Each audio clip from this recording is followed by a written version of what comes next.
Opinion from Nehrus' blunder to Bharats' redemption. Standing by Tibet, a nation's foreign policy is ultimately judged by how well it serves its national interest. History bears testimony that when a country ignores this principle, disaster follows. India's own experience with Jawaharlal Nehru's foreign policy stands as a cautionary tale. Nehru's approach, often idealistic and detached from hard realities, led to a series of strategic blunders, the most glaring being his miscalculation on Tibet and China. However, pursuing national interest does not mean abandoning ethics or dharma. As history also shows, the absence of moral anchors often boomerangs.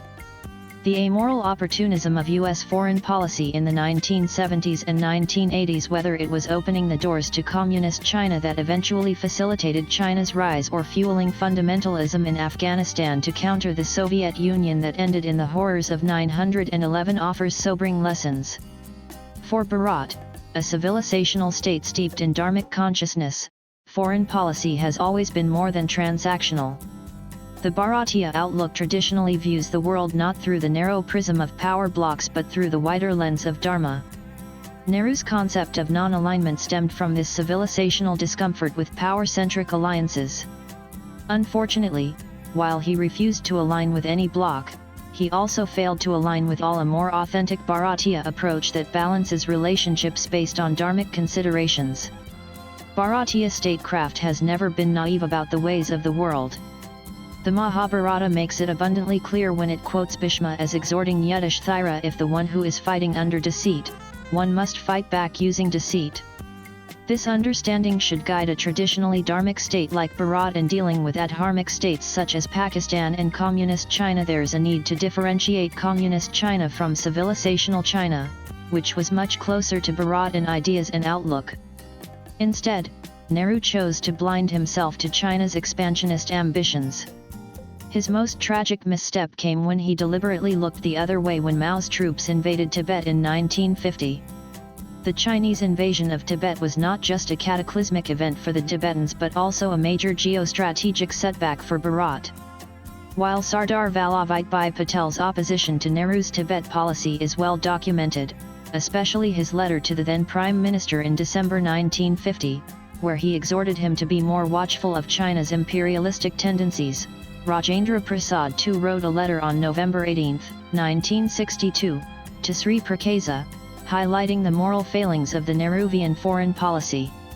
Prasad writes, in the matter of Tibet, we acted not only unchivalrously but even against our own interest in not maintaining the position of a buffer state for it and thus exposing a frontier of about 2,500 miles to the Chinese except for a small strip belonging to Nepal.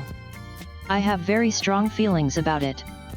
I feel that the blood of Tibet is on our head, and we must do prayashchit, which is already being forced on us. Let us hope that we shall be successful. But the Prime Minister does not like the name of Tibet to be mentioned even now and regards any mention of its liberation as manifest nonsense. No one suggests that we should march our armies into Tibet. But is there anything wrong in wishing well of Tibet and treating it as a sovereign country under the suzerainty of China? Today, on July 6, 2025, as the Dalai Lama celebrates his 90th birthday, Bharat must introspect.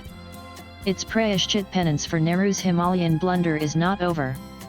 Tibet's destiny remains entwined with Bharat's strategic and moral dilemmas. The future of Tibet is now deeply tied to the question of the Dalai Lama's succession, a spiritual event that has acquired profound geopolitical dimensions. Given Beijing's proven record, there is little doubt it will try to orchestrate the succession process to install a pliant figure. The fate of the Panchen Lama abducted by China after being recognized by the Dalai Lama, replaced by Beijing's own nominee, serves as a chilling precedent.